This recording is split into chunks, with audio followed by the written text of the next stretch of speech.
Have you ever left a conversation feeling like you were the problem? Even though deep down you knew something felt off. And you've replayed the conversation over and over in your head, wondering, did you really overreact? And maybe it was you. Maybe it was because of you that the dynamics of the day are ruined, or an event that you had planned, or a conversation went south because of you. And maybe you even found yourself apologizing for things you didn't even do. That's manipulation at its best.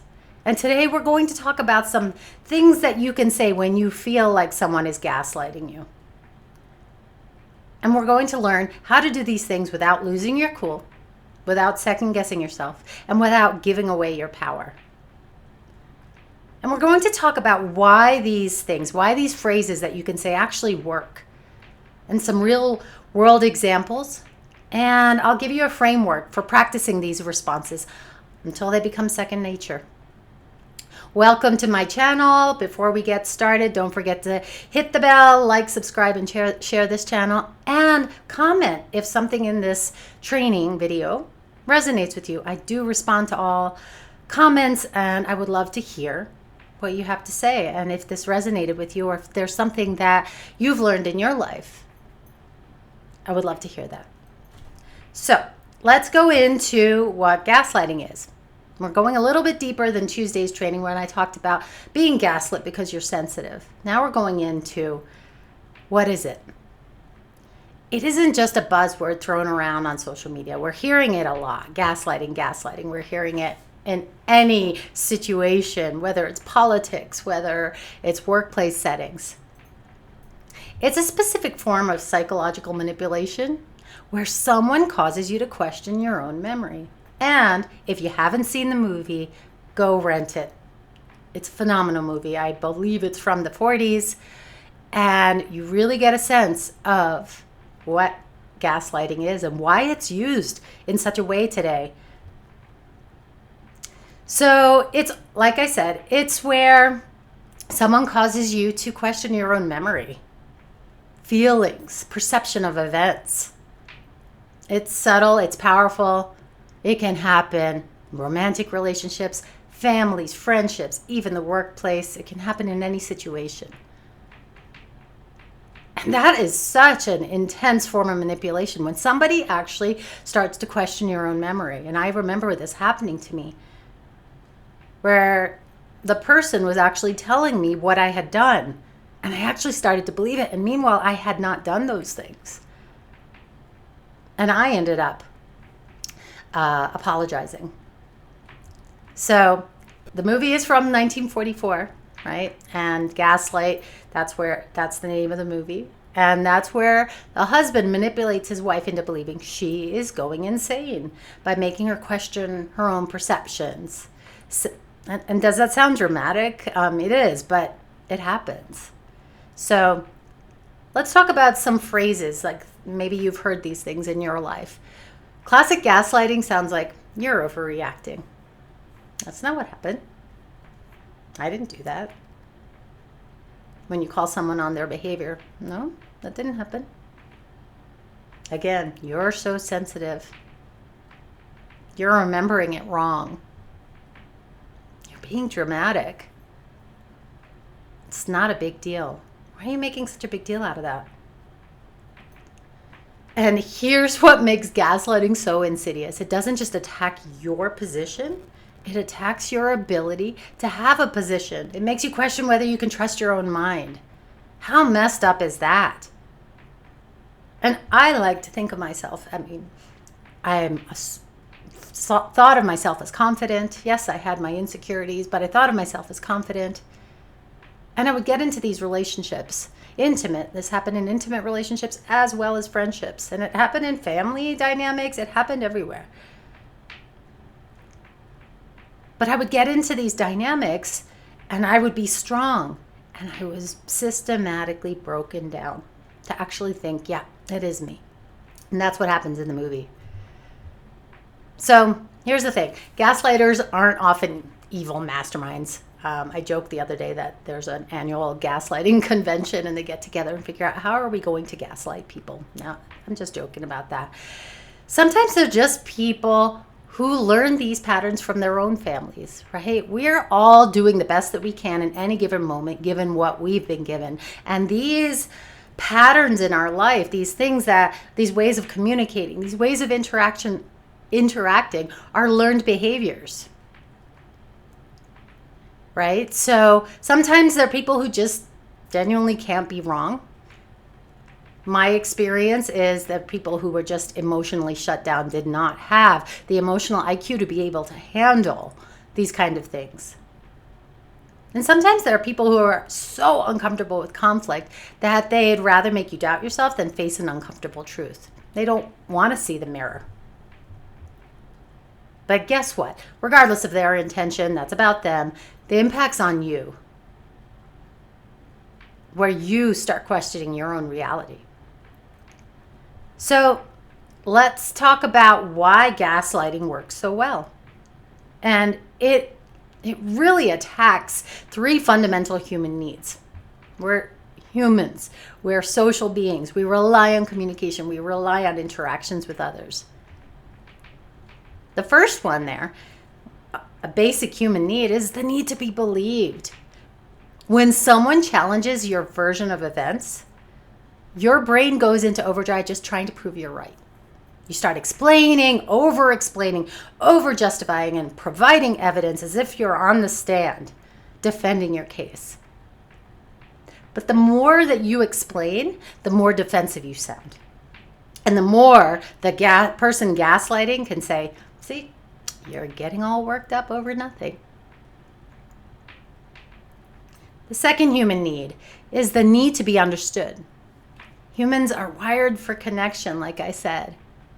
Imagine if we just didn't have anybody around us, what would happen to us? We rely on that back and forth interaction.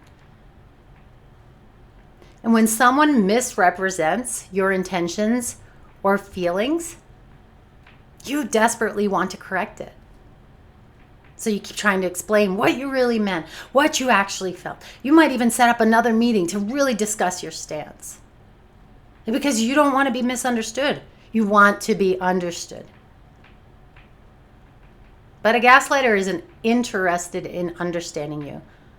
They're interested in controlling the narrative. It's that simple. The last one is the need to maintain relationships. This is the big one. Most gaslighting, in my experience, most gaslighting has happened in relationships we care about. Friendships, family, intimate partnerships.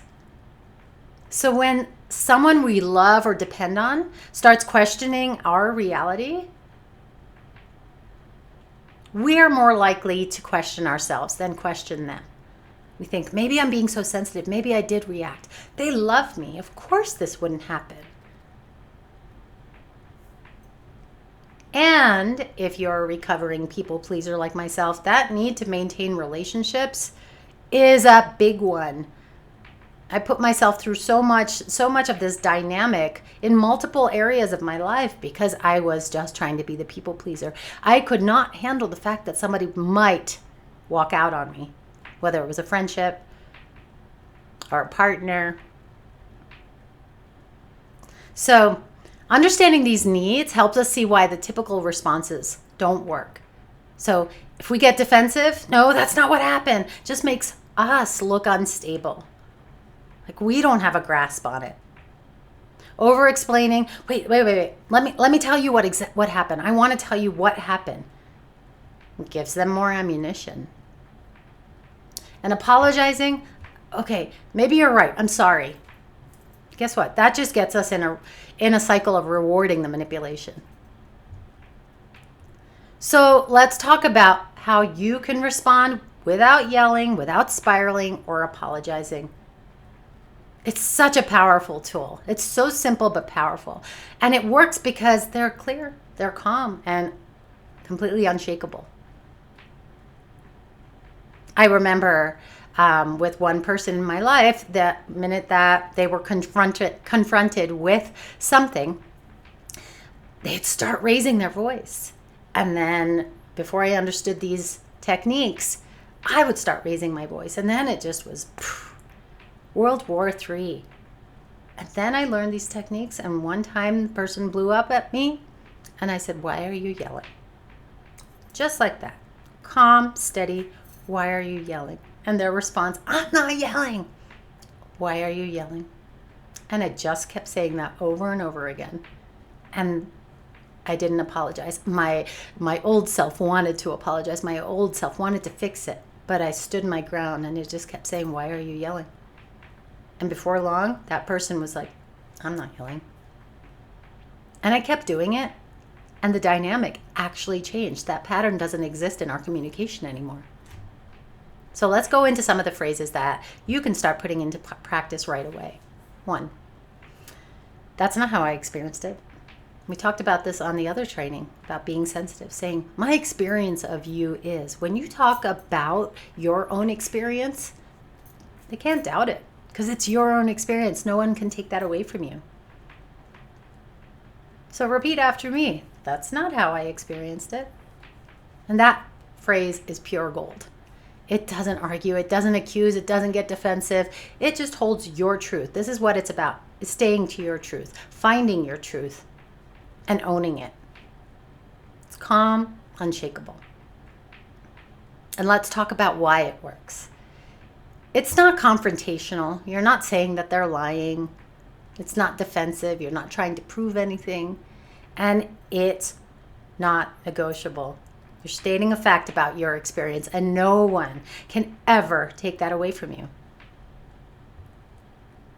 So I love to give examples. They might say, "You always make everything a big deal." You, in your calmness, in your steadiness, it's not how I experienced it. Try it. Notice what happens next. Like I said, they might try to escalate and say, "That's what you do." And you just repeat, "That's not how I experienced it." And the beauty is that with your experience, it's unarguable because it's yours. They can't argue with what happened inside your head, inside your body, inside your heart. So let's go into phrase 2. "I'm allowed to feel what I feel, even if you don't agree." Oof, this is fire. That is setting a hardcore boundary. When someone tries to dismiss or override your emotions, you don't need to defend your feelings. You don't need to justify why you feel hurt, angry, confused. You affirm your right to your emotional experience. So let's talk about why this one is so powerful. So again, it is, "I'm allowed to feel what I feel, even if you don't agree." It separates feelings from facts. You're not saying that your feelings are factually correct. You're just saying that they're valid. And it removes the other person's ability to judge your emotions. And the last one, it's not asking for permission. It's stating a boundary. So let's give another real world example. They might say, "You're being too sensitive about this." Guess what you get to say? "I'm allowed to feel what I feel, even if you don't agree." And in my experience, again, this is all from my experience for however many years this has been going on in my life, this phrase often stops people who are gaslighting in their tracks because they can't argue with your right to your emotions without looking completely unreasonable. When I used this phrase with somebody, they literally just walked away. And this was a person that I was in a pretty push and pull dynamic with. They walked away, got in their car and literally left. Let's go into phrase 3. "Yeah, I'm not available for this kind of conversation." You shut it down. This is how you disengage with power. When you notice that this is coming up, if somebody's trying to gaslight you, you don't owe your energy to every argument or, loop, a manipulative loop. Sometimes the most powerful thing that you can do is refuse to play the game. So guess what this is? When the other example where they walk away, This is where you get to walk away with a powerful phrase. I am not available for this kind of conversation. And this works because it's not about them. It's about your boundaries. Boundaries are huge. Sometimes we go, especially when you're a sensitive person, go through life without a bubble around you, and your people are plugging into you left and right. We're going to talk about that in another training. It's a beautiful technique that I learned from a friend about plugging in. But setting boundaries is key. And people don't like that. It's almost like, for me, I see it as that Matrix bubble when, Keanu Reeves is in that bubble and something tries to get it and you see that bubble shake. Once you set that boundary, that's what's going to happen. But if that bubble isn't there, anybody can get to you. So that phrase is not emotional. It's practical. And it gives you an exit strategy. We always need an exit strategy. So, a real world example, you're crazy if you think I said that. You get to say, I'm not available for this kind of conversation. And you can even add things to that. You can say, we can have this conversation again when there's mutual respect. But being able to say, I'm not available, peace out. So let's talk about this in different contexts. So there's the workplace, there's family members, a romantic partner, friend. There's so many scenarios that we can put this into action with. Let's talk about workplace. Your boss says, you're taking my feedback too personally. I'm just trying to help you. But the feedback was delivered in front of others and you feel humiliated by it. It didn't need to be done that way. Your response to your boss, that's not how I experienced it. I'm open to feedback, but I'd prefer to receive it privately. Boom, you'll shut that down. And you're allowed to say that. And if you're penalized for using your voice in that way, question whether that's the right workplace for you. You're allowed to walk away from anything that is not the best for you. Let's go into another scenario with a family member. Maybe it's a parent, who knows? I've seen this happen. Parent says, you're remembering your childhood wrong. We gave you everything you needed. But you remember feeling emotionally neglected. You remember that specific time that you were left crying. Fend for yourself and you were just a child. And your response? I'm allowed to feel what I feel about my childhood, even if you don't agree. That's validating your own feelings. Nobody can take that away from you. But when you start defending it, you start giving more evidence, you're only going to meet resistance, especially with a family member. And this allows you to disengage as well as acknowledge the fact that this is your experience and it's valid. Talk about a third scenario with a romantic partner. Your partner said, I never said I'd pick you up. You must have misunderstood. But you remember the conversation. Your partner said they were going to pick you up at this time, and you were waiting. What can you say to that? Well, that's not how I experienced our conversation. And if you notice that your partner starts trying to defend themselves, I'm not available for this discussion right now. Shut it down. Don't invalidate your experience. If that's what happened, it happened. So trust yourself. Believe yourself. It's all about your experience. Nobody can ever take that away.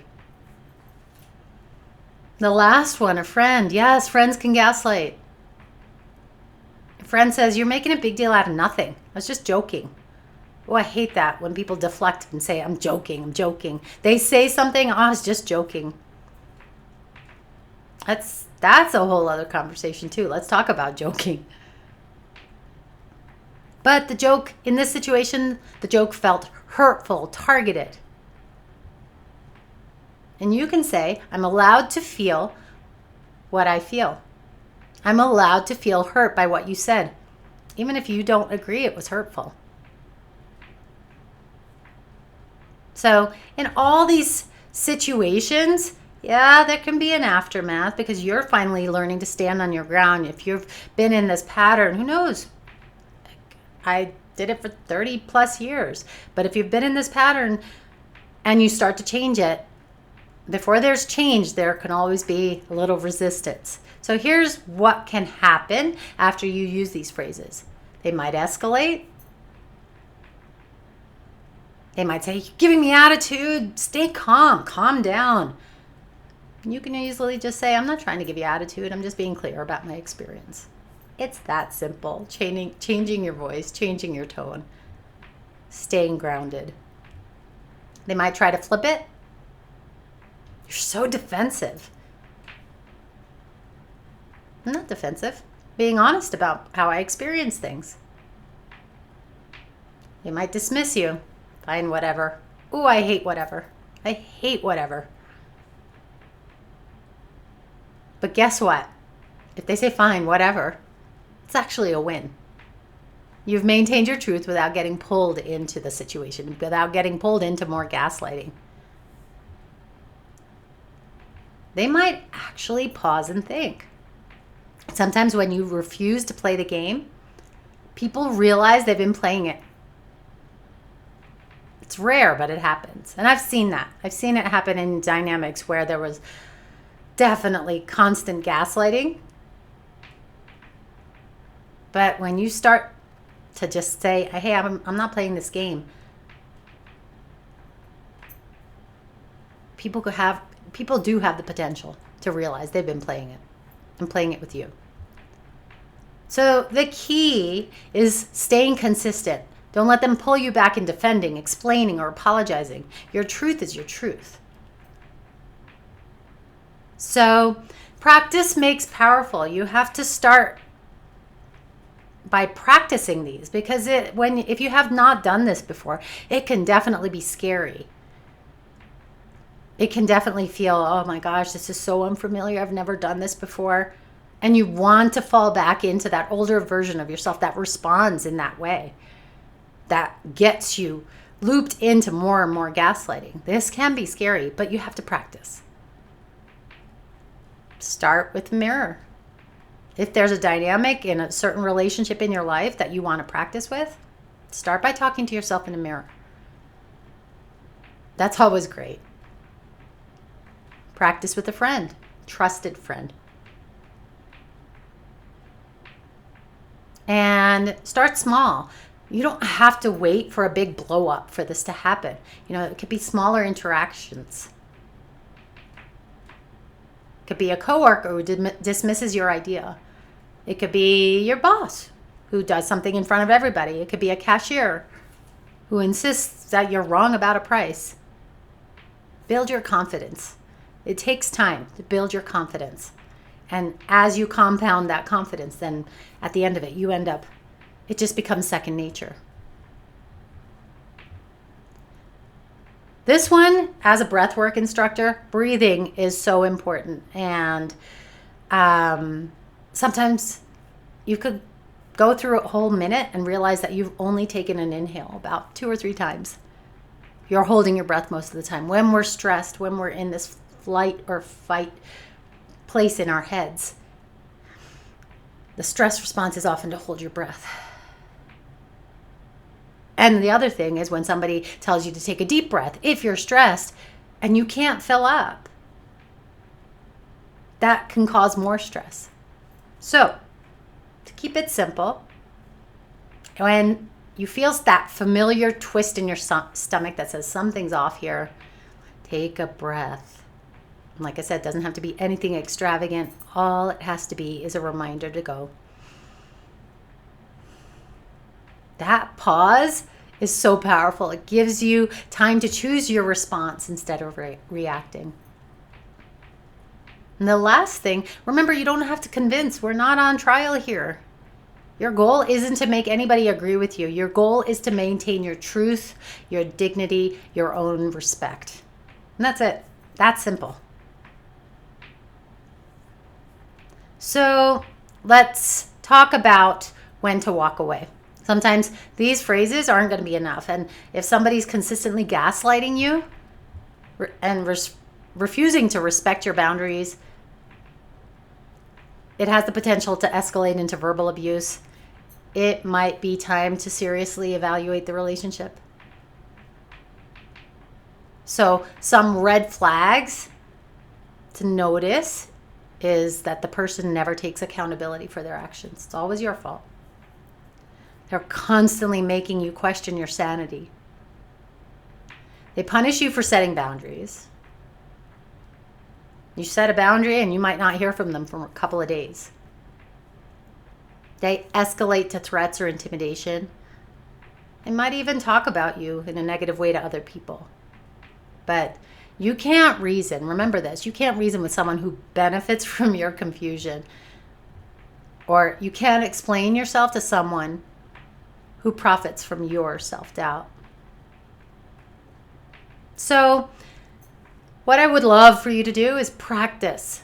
Put this into action right away. Small steps. Calmly, posture and breath. You're training your nervous system to do something differently, and you're training it to speak up without shutting down. So I have an amazing training, 4 steps it's free, 4 steps to finding your voice in relationships. And it's in the link below. All you have to do is click on www.unmutewithpriya.com, and that will take you to get access to that. And for a limited time, I'm offering free 20-minute coaching sessions to anybody who clicks on that link. There's a simple application when you click on that link, and we can actually work through this if this resonates with you. You don't have to navigate this alone. That's why I'm making it available to you. And don't forget to subscribe. I love talking to you about these things, real life examples. And if this episode resonated with you, or if there's something that you're struggling with, put it in the comments. Or you can even reach out to me privately, and I respond to all of my emails and comments. And see you soon. Remember, your truth is yours, even when someone tries to erase it. Your experience matters, even when someone tries to minimize it.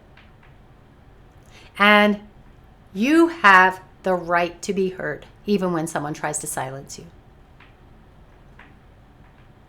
So that's your Thursday training. Now go use it.